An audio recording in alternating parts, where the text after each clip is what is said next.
Sir. Abu बकर अंसारी नाम है, Congress party belong करते हैं। आपने कांग्रेस पार्टी से असेंबली का इलेक्शन भी लड़ा है जी। मऊ से। जी, हम ये जानना चाहते हैं कि कल जो आदित्यनाथ योगी जो उत्तर प्रदेश के वज़ीर आला हैं, उन्होंने 19 बिजली घर और 9 सब स्टेशन की संग बुनियाद और इफ्तिताह की है मजमूई तौर पे। लेकिन यहाँ मऊ में जो एमएलए हैं, जो 5 बार से मुख्तार अंसारी साहब, उनके लोग ये दावा कर रहे हैं कि मुख्तार अंसारी की कोशिश से मऊ के लोगों को बिजली की सौगात मिली है। क्या कहना चाहेंगे? बिजली सप्लाई की समस्या यहाँ बुनकरों के लिए नहीं है, बल्कि यहाँ समस्या बिजली के बिल के भुगतान की है। अभी बिजली का भुगतान लूम के हिसाब से फ्लैट रेट पर हुआ करता था, जो 31 मार्च तक हुआ है। 1 अप्रैल से सुनने में आ रहा है, और यहाँ के एक्सियन का एक स्टेटमेंट भी आया अखबारों में कि ये अब बंद कर दिया गया है, इसको कमर्शियल में कन्वर्ट कर दिया गया है। अब बुनकरों के लिए बहुत बड़ी समस्या है। बुनकरों के पास बिल को भुगतान करने के लिए पेमेंट नहीं आएगा, पैसा नहीं उनके पास आएगा। अगर यहाँ से विधायक जी की कोशिश से, जैसा कि लोग कह रहे हैं कि ट्रांसफार्मर लगा है, ट्रांसफार्मर तो हमारी ज़रूरत नहीं है उतनी जितनी कि हमारी बिल के भुगतान की ज़रूरत है। अगर वो कुछ करना चाह रहे हैं तो बुनकरों के लिए फिर फ्लैट रेट जारी करवाने के लिए योगी आदित्यनाथ जी पर कोशिश करें कि वो बुनकरों को ये सौगात दें कि यहाँ का जो फ्लैट रेट था वो उसको बाकी रखें। कुछ बुनकरों का कहना है कि जैसे जब सपा की सरकार थी, मुख्तार अंसारी ने कुछ इस तरीके की पहल की थी सब स्टेशन के लिए, लेकिन उस टाइम में वो नहीं कर पाए। तो क्या आदित्यनाथ की सरकार में मुख्तार अंसारी का कितना बड़ा कद है कि वो इसमें सौगात दे सकते हैं बुनकरों को? देखिए, योगी आदित्यनाथ जी के बारे में मैं तो यही कहना चाहूँगा कि अब तक जो उनका काम देखा गया है, ज़रूरत के हिसाब से जैसा कि डिपार्टमेंटल रिक्वायरमेंट जाती है उसी हिसाब से वो पास करते हैं। और मैं समझता हूँ कि इसी सिलसिले की वो कड़ी है कि यहाँ का रिक्वायरमेंट गया है और इस पर उन्होंने अपनी मुहर लगा दी है। इसमें अगर कोई ये कह रहा है कि विधायक जी की कोशिश से, तो विधायक जी की कोशिश से पहले इस तरह की कोई बात तो सुनने में हम लोगों को नहीं आई। अगर अगला कोशिश करता है या रिक्वायरमेंट की बात करता है तो पहले से मालूम रहता है कि भाई हम आपके लिए कोशिश कर रहे हैं। और आज तक पूरे पाँच पीरियड में कभी भी, जहाँ तक मुझको इल्म है, मुझको जहाँ तक जानकारी है, 2 बार को छोड़ करके असेंबली के अंदर में विधायक जी ने, वर्तमान विधायक जी ने बुनकरों के सवाल पर कभी कोई आवाज़ नहीं उठाई है। जबकि सदन में आवाज़ उठाने से सबके कान में बात जाती है और सरकार उस पर एक्शन लेती है। तो अगर विधायक जी का लोग कारनामे उसको बता रहे हैं तो कभी तो उन्होंने बिजली के सवाल पर विधानसभा में कोई आवाज़ नहीं उठाई। आपने बुनकरों की बहुत बड़ी लड़ाई लड़ी है बिजली के मामले में, और एक तहरीक आपने चलाई थी बुनकर समिति के तहत, जिसकी वजह से कहीं ना कहीं उत्तर प्रदेश में उस टाइम की गवर्नमेंट को ये फैसला लेना पड़ा कि 72 रुपया फी लूम के हिसाब से जो उसके कैंपस है, उसकी जो बिजली की चार्ज है उसको जोड़ के भी 72 रुपये में बुनकरों को एक रियायत दी गई थी। लेकिन मौजूदा सरकार ने बुनकरों की इस रियायत को वापस ले लिया है। तो आपको क्या लगता है कि बुनकरों के सामने कितना बड़ा मसला पैदा हो गया? देखिए, इसकी गलती की शुरुआत पिछली सरकार ने किया है। जब बुनकरों का फ्लैट रेट तय हो रहा था तो वो एक साल का बुनकरों का बिजली का कंजम्पशन का एवरेज मांगा गया था। एवरेज यहाँ से बना के भेजा गया था और हमारी बिल 2009 तक उसी एवरेज के हिसाब से आता था। यानी एक लूम पर बिजली का कंजम्पशन सालाना के हिसाब से 50 से 80 यूनिट के बीच आता था। इस समय जो बुनकरों का बिजली का बिल आ रहा है, हालांकि बुनकरों को बिजली के बिल के रूप में अदा नहीं करना पड़ता है, वो एक फिक्स रेट पर अदा करता है, वो कंजम्पशन बढ़ा करके 500 यूनिट कर दिया गया है। डिपार्टमेंटल ये फॉल्ट है। डिपार्टमेंटल जो बिजली की अन्य जगहों पे चोरी होती है, जो बुनकरों के अलावा जो लोग बिजली की चोरी करते हैं, उस चोरी को इसी कंजम्पशन में डाल करके वो अपने को बरी हो गए और उसका आज भुगतान बुनकरों को करना पड़ेगा। एक सवाल ये भी है कि जैसे जितने अपोजिशन के लीडर हैं, चाहे यहाँ पे इक़्तिदार में जो इक़्तिदार नहीं कह सकते हैं कि मुख्तार अंसारी यहाँ के सिटिंग एमएलए हैं, तो क्या जितने अपोजिशन के लीडर हैं और मुख्तार अंसारी मिलकर बुनकरों के मसले पे पूरे उत्तर प्रदेश के बुनकरों के लिए एक लड़ाई छेड़ने का मौका नहीं है? इसके पहले जब ये योगी आदित्यनाथ जी ने अपने कैबिनेट से फैसला करवाया था तो एक यहाँ स्थानीय मैरिज हॉल में एक मीटिंग हुई थी। उस मीटिंग में मैं समझता हूँ कि समाज के सभी जो बुद्धिजीवी वर्ग हैं और जो सियासी लोग हैं, सभी लोग उसमें शामिल हुए थे और एक बाकायदा तहरीक चलाने के लिए कमेटी बनाई गई थी। उस कमेटी की पहली वो आखिरी मीटिंग हुई, उसके बाद आज तक कोई सिलसिले में मीटिंग नहीं हुई। उस मीटिंग का एक बंदा उस मीटिंग को, उस कमेटी को छोड़ करके इधर उधर कूदने लगा और कूदने की वजह से बाकी लोग शिथिल हो गए और इस बात को आगे नहीं बढ़ाया जा सका। और जो सरकार का बयान होता था उस बंदे के जरिए वो बयान आना शुरू हो गया और आज सरकार ने वही कर दिया। मतलब सीधे तौर पे हम ये कह सकते हैं कि लीडरशिप जहाँ तक है, एक बड़ा मसला होता है, कोई ना कोई अपनी लीडरशिप पेश करने की कोशिश करता है, जिसकी वजह से बुनकरों का मसला पीछे रह जाता है। नहीं, लीडरशिप तो तमाम बुनकर तो कबूल कर लिए थे। जो कमेटी बनी बुनकरों ने उसको कबूल कर लिया, लीडरशिप तो दे दिया, भाई जो भी करे। अब कोई उसकी मुखालफत नहीं थी, किसी स्टेज पर उसकी मुखालफत नहीं थी, लेकिन वो सिर्फ दिखावे की कमेटी हुई और वहीं से वो ख़त्म हो गई। अगर बुनकरों के तय हमदर्दी है और बुनकरों को इसका फ़ायदा दिलवाना है तो उस कमेटी को आगे ले आए और आगे ले आ करके उस पर काम करें और इसको पूरे उत्तर प्रदेश में फैलाएं और फैला करके एक कुव्वत बना करके लड़ाई लड़ें। जैसे बुनकर समिति जब यहाँ कायम की गई थी, यही वो जगह है जहाँ पे 2 दर्जन लोगों के खिलाफ FIR कायम हुई। यहाँ के लोकल लोग खड़े हुए, बुनकर संघर्ष समिति के नाम से कमेटी बनी और जब वो कमेटी बनी तो उस कमेटी को पहले पूरे उत्तर प्रदेश में फैलाया गया और उत्तर प्रदेश की एक आवाज़ बनाई गई। और इस आवाज़ को बनाने में कम से कम 10 साल लगे। 10 साल लगने के बाद एक बाकायदा ताकतवर कमेटी बन करके आंदोलन शुरू हुआ और 2 बार राज्यपाल को मिलने का मौका मिला, 2-2, 3-3 बार मुख्यमंत्री को घेराव किया गया, प्राइम मिनिस्टर को किया गया घेराव, प्राइम मिनिस्टर से जाके मिला गया, तब जा करके ये काम हो गया था। तो जब तक उतनी कुव्वत ये पैदा नहीं होगी तब तक ये काम होना नहीं है। और किसी भी सरकार को, किसी भी कोई भी सरकार हो, किसी भी दल की सरकार हो, सरकार किसी की दुश्मन नहीं होती है। बुनकरों का हम योगी आदित्यनाथ से बुनकरों का फ्लैट रेट जो खत्म कर दिया गया, तो क्या कांग्रेस पार्टी, जो आप कांग्रेस पार्टी के लीडर हैं, कांग्रेस पार्टी के आला कमान तक इस लड़ाई को आप ले जाएंगे? आला कमान तक ही नहीं ले जाएंगे, इस लड़ाई को आखिर तक ले जाएंगे जहां से बुनकरों को फ़ायदा हो। हम आपके इस चैनल के माध्यम से उत्तर प्रदेश के वज़ीर आला महाराज जी से मांग करना चाहते हैं कि जैसे आपने श्रमिकों के लिए, जैसे आपने किसानों के लिए दरिया दिली का मुजाहरा किया है, उसी तरह से बुनकरों के लिए भी आपको दरिया दिली का मुजाहरा प्रदर्शन करना चाहिए। और इनकी फ़िलहाल लॉकडाउन की वजह से जो इनके अंदर आर्थिक तौर से कमज़ोरी आई है, इनकी बिजली बिल को 6 महीने तक माफ़ करना चाहिए। और जब तक आप उत्तर प्रदेश के मुख्यमंत्री हैं, इस पूरे पीरियड तक कम से कम आप बुनकरों को उसी फ्लैट रेट पर बिजली मुहैया कराएं जैसे इन पर पहले इनको मिलता रहा। इससे सरकार को भी बहुत बड़ी राहत मिलेगी। बहुत बड़ी राहत ये मिलेगी कि जो बुनकर इस व्यवसाय में लगे हैं, इसमें लाखों बुनकर लगे हुए हैं। अगर ये बिजली का बिल फ्लैट रेट पर नहीं होगा, कमर्शियल कर दिया जाएगा, तो ये रोजगार खत्म हो जाएगा और लाखों करोड़ों लोग बेरोजगार हो जाएंगे, जिसका सीधा असर सरकार की अर्थव्यवस्था पर पड़ेगा। तो सरकार को चाहिए कि इतने लोगों को बेरोजगार होने से बचाए। ठीक, शुक्रिया। अपना तारुफ दे दें।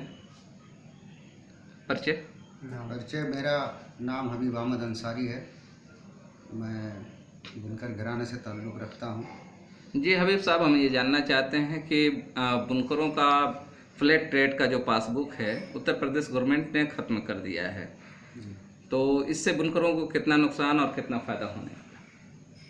इससे तो बुनकरों को काफ़ी नुकसान होगा, इसलिए कि लॉकडाउन का मामला था और काफ़ी बुनकर परेशान हैं। खाने को तराही पड़ी हुई है, वो खाने का इंतज़ाम करें या अपने बिजली बिल का इंतज़ाम करें। सरकार को चाहिए कि ये फौरी तौर पर वापस ले ले अपनी बात, और जब तक उनकी सरकार है योगी आदित्यनाथ की, तब तक फ्लैट रेट पर बुनकरों को बिजली बिल अदा करे। और मैं समझता हूँ कि बुनकरों की यही मांग है। यहाँ पे जो एमएलए हैं, लोकल एमएलए मुख्तार अंसारी साहब का, उनके लोगों का एक दावा है कि मतलब मऊ में सब स्टेशन की जो संग बुनियाद पड़ी है, तो मुख्तार अंसारी ने मऊ के लोगों के लिए बिजली का एक मसला हल कर दिया है। क्या मतलब सब स्टेशन से बुनकरों का मसला हल होगा या पासबुक से? नहीं, ऐसी कोई बात नहीं है। वो तो हमेशा ऐसी बातें करते रहते हैं लोग। मुख्तार अंसारी के कोई भी आदमी दुख संकट या संकट की घड़ी में बुनकरों के साथ नहीं रहते हैं, बस दूर से हवाई बातें करते रहते हैं। यहाँ योगी आदित्यनाथ जी ने ही खुद बतौर मऊ को अपने नॉलेज में रखकर ही ये कदम उठाया है कि बुनकरों को बिजली पूरी तरह से मिले। और मैं समझता हूँ कि योगी आदित्यनाथ जी बुनकरों पर काफ़ी जो है ये हो गए हैं। क्या आप उनसे चाहते हैं कि मतलब पासबुक जो खत्म किए हैं उसको फिर से बहाल कर दें? हाँ, मुझको पूरी उम्मीद है कि लॉकडाउन को देखते हुए मुख्यमंत्री जी ये कदम उठाएंगे ज़रूर बुनकरों के लिए। जब उन्होंने स्टेशन मऊ के लिए दिया है तो मुझे पूरी उम्मीद है कि बुनकरों के लिए भी ये कदम उठाएंगे। योगी आदित्यनाथ जी ये खुद समझते हैं कि बुनकर की क्या हालत बनी हुई है। उनको अगर ये पूरे उत्तर प्रदेश के बुनकरों का मामला है और इससे सरकार को बहुत ज़बरदस्त नुकसान पहुंचेगा अगर ये तुरंत योगी आदित्यनाथ जी ने अगर कदम नहीं उठाया तो। ठीक, शुक्रिया। क्या नाम है आपका? मुख्तार अहमद। तो मुख्तार साहब ये बताइए कि क्या कारोबार है आपका? अरे यही लूम चल रहा है, बुनाई का काम हो रहा है। बुनाई का काम हो रहा है। हाँ। योगी सरकार बुनकरों का पासबुक खत्म करके बिल जारी करने की बात कर रही है। अरे तो पासबुक ख़त्म हो जाएगा तो लोग बहुत परेशान हो जाएंगे। बहुत परेशान हो जाएंगे। हाँ, बहुत दिक्कत होगी। अभी भी आपको दिक्कत हो रही थी, आसानी से खर्चा चल रहा है? नहीं, बहुत परेशानी चल रही है। क्या लूम है आपके पास? 2 लूम। 2 लूम। परिवार कितना है? 12 परिवार है। 12 परिवार। तो खर्चा चल जाता है? बहुत दिक्कत से चलता है मैं बहुत दिक्कत से चलता है। बहुत दिक्कत से। तो योगी सरकार से आप क्या चाहते हैं? भाई यही चाहते हैं कि सबको आदमी को सहूलियत हो जाए, सब आराम से रहे। यही चाहते हैं। मतलब आप पासबुक को बहाल रखने की मांग कर रहे हैं? हाँ, पासबुक बहाल रहने की चाहिए। अच्छा। है पेशा आपका बुनाई का? बुनाई का है। बुनाई का है। बुनाई का। तो सवाल यहाँ पे है कि बुनकरों का जो एक बड़ा मसला है बिजली का जो पासबुक है, सरकार उस पासबुक को ख़त्म करना चाह रही है जी। और एक्सीएन की तरफ से बार बार ये हुक्म आ रहा है कि मतलब अब बिजली की बिल भेजी जाएगी। क्या चाहते हैं आप सरकार से? हम तो यही चाहेंगे, हम बुनकर हैं, हमारा सब्सिडी जो मिल रहा है सरकार से वो हमको मिलना चाहिए। पासबुक हमारा रहना चाहिए। पासबुक रहना चाहिए। अच्छा, पासबुक खत्म हो गया तो कैसा नुकसान होगा? नुकसान होगा, हमको भारी कीमत चुकानी पड़ेगी, ज़्यादा बिल जमा करना पड़ेगा। हमारे रोजी से खुद एक कमज़ोर हम लोग हैं बुनकर में इस वक्त। अच्छा, मतलब पासबुक खत्म हो जाने से कारोबार खत्म हो सकता है? बिल्कुल, हाँ, बिल्कुल ख़त्म हो जाएगा। तो आप योगी जी से क्या मुतालबा करते हैं? हमको उनका मुतालबा यही कि हमारा पासबुक जारी रहे। जारी है। मुख्तार अंसारी को यहाँ मऊ के लोग बार बार जिताते हैं। हाँ। तो अब मुख्तार अंसारी बिजली के मामले में बार बार दावा करते हैं कि हमने ये ट्रांसफार्मर ये सब स्टेशन दे दिया, लेकिन पासबुक खत्म हो रहा है, इस पर कुछ उनका नहीं कहना है। क्या कहेंगे? उनको कहना चाहिए, हम उनके आवाम हैं, उनको कहना चाहिए कि पासबुक को कायम रखा जाए योगी जी की तरफ से। ठीक, शुक्रिया। अरशद जमाल, साबिक चेयरमैन नगर पालिका। ये कह रहे हैं चेयरमैन साहब कि आपने देखा है कल आदित्यनाथ योगी जो उत्तर प्रदेश के वज़ीर आला हैं, उन्होंने 9 बिजली सब स्टेशन और 19 बिजली घर का वीडियो कॉन्फ्रेंसिंग से संगे बुनियाद और नकब कुसाई की है। उसके बाद से मऊ में जो यहाँ के मौजूदा एमएलए हैं मुख्तार अंसारी और उनके लोग, मुख्तार अंसारी की तरफ से कोई ऑफिशियल बयान नहीं है, लेकिन उनकी तरफ से ये दावा किया जा रहा है कि मुख्तार अंसारी ने मऊ के लिए बिजली सब स्टेशन का एक सौगात दी है। क्या इस पे आपका रद्द अमल है? इसमें हमारा क्या रद्द अमल रहेगा? उनका बयान है तो उसका जवाब वही देंगे। लेकिन मैं इतना जानता हूँ कि काम जो है बेहतर हुआ है और इसकी ज़रूरत थी और ये काफ़ी दिनों से मामला चल रहा था। तो मैं मुख्यमंत्री जी का शुक्रिया अदा करना चाहता हूँ। बुनकरों के मसाइल इससे भी बड़े हैं दूसरे। वही मैं आना चाह रहा था कि बुनकरों के जो बड़े मसाइल हैं अगर उसमें से आप सब स्टेशन का उद्घाटन करा सकते हैं तो बुनकरों का पासबुक बंद हो गया, उस पर आवाज़ कौन उठाएगा? जी, मैं इसी मसले पे आना चाह रहा था कि बुनकरों की, पूरे उत्तर प्रदेश के बुनकरों की एक बहुत बड़ी ये समस्या मसला है कि अप्रैल माह से जो एक्सीएन ने आपने एक वो भी दिया था रिलीज़, और एक्सीएन साहब की तरफ से हमारे पास भी आए थे रिलीज़ कि बिजली की बिल अब बुनकर जमा करेंगे, उनकी बिजली की बिल जारी की जाएगी। तो अगर बिजली की बिल जारी की जाती है तो बुनाई सनत यहाँ से तो पूरी तरीके से बर्बाद हो जाएगी, तो फिर बुनकर रह ही नहीं जाएगा। तो इस लड़ाई को कैसे लड़ा जाए? इस लड़ाई को कैसे लड़ा जाए, वो तो लड़ाई हम लोग लड़ रहे हैं लगातार। जब से ही मामला चल रहा है, जब से बीजेपी की सरकार बनी है, तब से ही मसला उठ रहा है कि बुनकरों के पासबुक को ख़त्म किया जाना है। बुनकर बिजली चोरी कर रहा है, चोरी कहीं और से हो रही है, उसको सरकार समझने के बजाय बुनकरों को ही चोर बना रही है। तो इस लड़ाई को तो लड़ रहे हैं हम लोग सालों से। और इधर लगातार हम लोगों ने मुख्यमंत्री से भी मुलाकात की, ऊर्जा मंत्री से मुलाकात की, हथकरघा मंत्री से मुलाकात की, पावर कॉरपोरेशन के चेयरमैन से मुलाकात की। लगातार 20 बार वहाँ लखनऊ में हम लोगों ने मीटिंगें की हैं और हम लोगों को एक विधायक नहीं मिल रहा था कि जिससे हम लोग सदन में इस बात को उठवावें। तो मेरठ के एक विधायक ने हमारी बात को उठाया सदन में, और भारतीय जनता पार्टी के एक एमएलसी हैं अशोक धवन जी बनारस के, उन्होंने हमारे लिए बहुत प्रयास की। मगर हमारा बुनकरों का कोई नुमाइंदा ऐसा नहीं है जिसको ज़रूरत ये महसूस हो कि वो सदन में बात उठावे। अभी आपने जो पावर स्टेशन की बात की है तो मैं उसमें कुछ कहना नहीं चाहता, मगर एक छोटी सी बात आपसे कहता हूँ तो आपको सारा मामला समझ में आ जाएगा। कि एक मरतबा एक आदमी बस पे सफ़र कर रहा था, तो उतर के वो नीचे चला गया चाय वाय किसी ज़रूरत से। तो जब आया तो उसकी सीट पे कोई बैठ गया था। तो उसने कहा भाई ये सीट तो मेरी है। तो उसने कहा कैसे ही सीट आपकी है? कहता है इस सीट पे मैं रुमाल रख के गया था। तो उसने कहा अरे आप ताजमहल पे रुमाल रख देंगे तो ताजमहल आपका हो जाएगा। तो वैसे ही है, जिस तरीके से काम तो खुद बोलता है। देखिए इसमें कोई शुबा जिस तरीके से मऊ बुनकर अक्सरियती इलाका है और कंटिन्यू 5 बार से मुख्तार अंसारी रिप्रेजेंट कर रहे हैं इसको, तो जो यहाँ की बुनकर लीडरशिप है और जितने भी अपोजिशन के लीडर हैं, क्या ऐसा नहीं कर सकते कि एक साथ मिलकर बुनकरों की लड़ाई, पूरे उत्तर प्रदेश की जो लड़ाई है उसको लड़ी जाए? नहीं, बुनकर नुमाइंदे जितने भी हैं उत्तर प्रदेश में, जो सही मायने में बुनकरों को नुमाइंदा है, बुनकरों को मसीहा कहलवाना एक अलग चीज़ है और बुनकरों के लिए काम किया जाना एक अलग चीज़ है। तो जितने भी सही मानों में बुनकरों के हमदर्द हैं वो लोग इसमें लगे हुए हैं लगातार और कोशिश कर रहे हैं जितनी उनकी ताकत है। मगर बुनकरों की बदनसीबी ये है कि बुनकर किसी बुनकर को अपना नुमाइंदा नहीं बनाता। इसमें किसी नुमाइंदे की खामी नहीं है।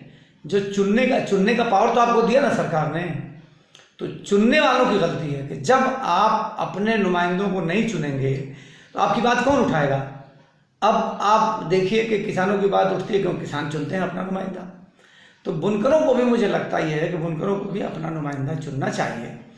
और बुनकर इस बात को कब समझेगा, ये बात मुझे नहीं समझ में आती है। मैं किसी पे कोई आरोप प्रत्यारोप नहीं लगाना चाहता, क्योंकि जनता ने जिसको चुना है वो नुमाइंदा सबका है, मेरा पूरे मुल्क में जहां एक तरफ किसानों की बात होती है, उनकी फलाह बहबूद की बात होती है, लेकिन जब इलेक्शन आता है तो कुछ सियासी पार्टियां जो है नाम नहाज सेकुलर कह लीजिए या जो सेकुलर के अलावा जो क्रिमिनल पार्टियां हैं वो भी एक बार बुनकरों का नाम लेती हैं, लेकिन जब इलेक्शन ख़त्म हो जाता है तो बुनकरों को एक तरीके से साइड लाइन कर दिया जाता है। तो इसको कैसे फिर आप ऐसा नहीं कर सकते। बुनकरों के लिए जो कुछ भी दिया है वो सब समाजवादी पार्टी की सरकार ही ने दिया है। और 2006 में जब मुलायम सिंह यादव मुख्यमंत्री थे तब उन्होंने किसानों की तरफ से बुनकरों के लिए फ्लैट रेट का पासबुक बना दिया था। और उसी की देन है कि आज तक हमारा कारोबार पावरलूम का चलता आ रहा है, वरना अब तक ये सब लूम बिक के चला ख़त्म हो गया होता और ये सारे बुनकर चाहे सब्जी बेच रहे होते, चाहे किसी दूसरे शहर में, आप क्या समझ रहे हैं, किसी दूसरे मुल्क में काम कर रहे हो। आप क्या समझ रहे हैं? जैसे पासबुक ख़त्म कर दिया गया एक तरीके से, जो बात सामने आ रही है, अगर ये ख़त्म हो जाता है तो बुनाई सनत यहाँ बचेगी या ख़त्म हो जाएगी? बिल्कुल नहीं बचेगी। और यही बात हम लोग सरकार को समझाना चाहते हैं कि 1000 करोड़ के आसपास बुनकरों के, उत्तर प्रदेश के बुनकरों के माध्यम से जो माल तैयार किया जाता है उसको जब हम बेचते हैं तो उस पर GST देते हैं। बड़ी क्वांटिटी में एक मरतबा हम रॉ मटेरियल पे GST देते हैं और फिर जब कपड़ा हमारा तैयार हो जाता है तो कपड़े पे GST देते हैं। और बहुत सारी चीज़ें हम लोग बनाते हैं बुनकर जो उत्तर प्रदेश के हैं। उसमें आपके साड़ी सिर्फ थोड़ी नहीं बनाते हैं, साड़ी के अलावा हम लोग गमछा बनाते हैं, लुंगी बनाते हैं, शर्टिंग, शूटिंग, पैंट का कपड़ा या और इस तरह की बहुत सारी, यानी कफन भी बनाते हैं। और जो उसमें कपड़ा लगता है अंत्येष्टि में, अंतिम संस्कार में जो कपड़ा लगता है वो कपड़ा भी बुनकर बनाता है। तो इस तरह से एक बहुत बड़ा टर्नओवर जो स्मॉल स्केल इंडस्ट्रीज़ में आता है, जो लघु उद्योग में आता है उसको सरकार ख़त्म करने पे बिल्कुल आमादा हो गई है। अब मैं समझ नहीं पा रहा हूँ कि सरकार को ये बात कोई क्यों समझा नहीं रहा है, या सरकार ये क्यों नहीं समझ रही है कि अगर 200 करोड़ रुपया आप बुनकरों को सब्सिडी देते हैं, तो पहले तो हम किसी प्रकार का कोई टैक्स देते नहीं थे कपड़े पे, पावरलूम पे, और अब 5% GST हम भी दे रहे हैं। तो सरकार 1000 करोड़ का नुकसान करके 200 करोड़ रुपये की सब्सिडी नहीं देना चाहती। आप हज़ारों करोड़ रुपये इधर उधर फजूल के खर्च कर रहे हैं, मगर किसी सनअत को उठाने के लिए, किसी सनअत को बचाने के लिए, किसी उद्योग को संभालने के लिए इसमें कम से कम 15-20 लाख गरीब लोग लगे हुए, सब बेरोजगार हो जाएंगे, भुखमरी का शिकार हो जाएंगे। सरकार लाखों करोड़ सरमाएदारों का लैप्स कर देती है, उसको एक तरीके से ख़त्म कर देती है, माफ़ कर देती है कहा जाए तो। क्या बुनकरों के लिए मराहत नहीं दे सकती सब्सिडी, या बुनकरों को 72 रुपया जो उसे मिल रहा था उसको फिर से लागू नहीं कर सकती? देखिए, ये सरकार जो नासमझों की सरकार है, इनके पास कोई ना आंकड़ा है और न कोई इनके पास कारोबारी समझ है, और इनके पास जो अधिकारी भी बैठे हुए हैं वो भी गलत दिशा दे रहे हैं सरकार में बैठे हुए लोगों को। अगर थोड़ी सी भी सरकार को समझदारी होती तो हमारा जो GDP रोज़ गिरता चला जा रहा है, उसकी वजह क्या है कि एक जो मैन्युफैक्चरिंग सेक्टर हमारा है, जो छोटे हमारे उद्योग हैं, उनको आप बढ़ावा दे ही नहीं रहे हैं, और बात कर रहे हैं जनरल ट्रेनों में बैठने की जगह ही नहीं है, और आप बात कर रहे हैं कि बुलेट ट्रेन चलाएंगे।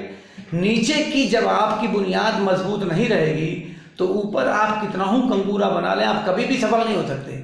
आप देखिए कि आप देख लीजिए ना, ये कोरोना वायरस आया, इसी में सरकार का नीति और नियत दोनों को देख लीजिए आप, कि जब हमारे पास 300-400 पॉजिटिव मरीज रोजाना आते थे तो हमने लॉकडाउन कर दिया, और अब जब 10,000 मरीज रोजाना हमारे सामने आ रहे हैं तो हम लोग लॉकडाउन खोल रहे हैं। तो हमको तो सरकार की पॉलिसी का कुछ समझ ही में नहीं आ रहा, और जब मामला इनका खराब होगा तो कभी पाकिस्तान का नारा लेके चले आएंगे, कभी चाइना का नारा लेके चले आएंगे।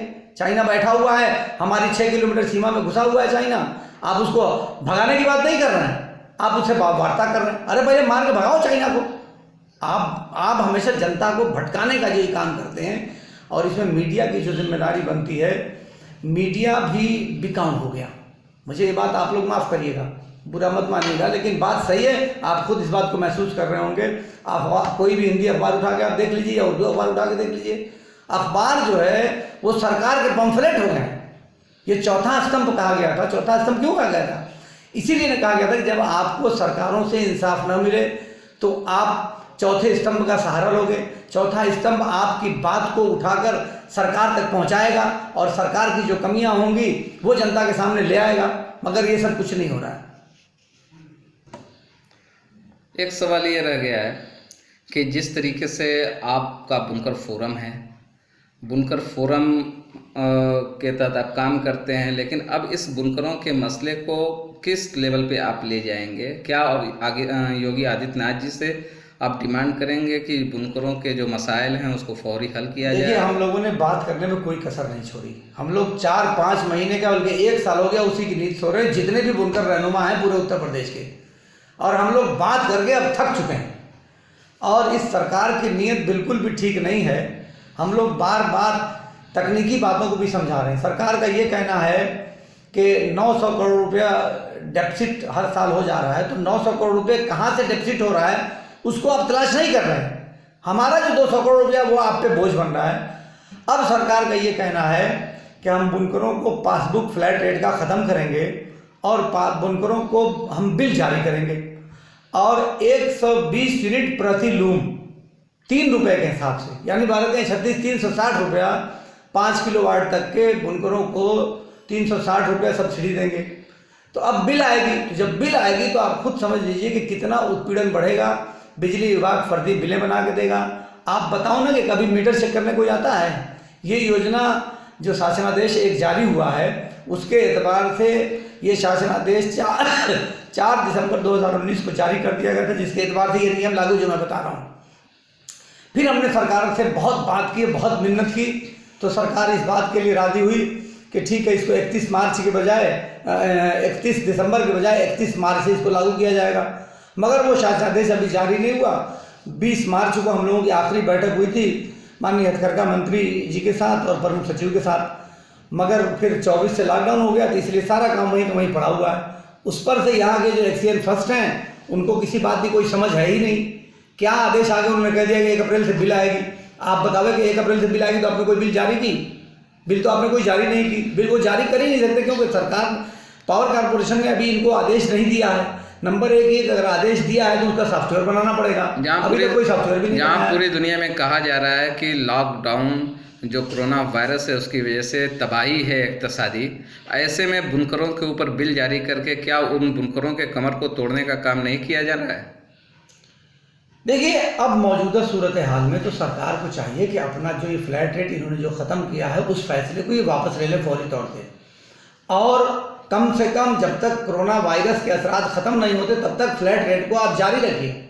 और अगर उसको आप जारी रखते हैं तो हम मानते हैं कि बुनकरों के लिए आपकी एक ये सौगात होगी और हम लोग सरकार का बेहद शुक्रगुजार होंगे। मैं एक मरतबा फिर आपके माध्यम से सरकार से अपील करना चाहता हूँ कि बुनकरों की ज़िंदगी से मत खेलिए, बुनकरों का फ्लैट रेट का पासबुक बंद मत करिए। ठीक, शुक्रिया।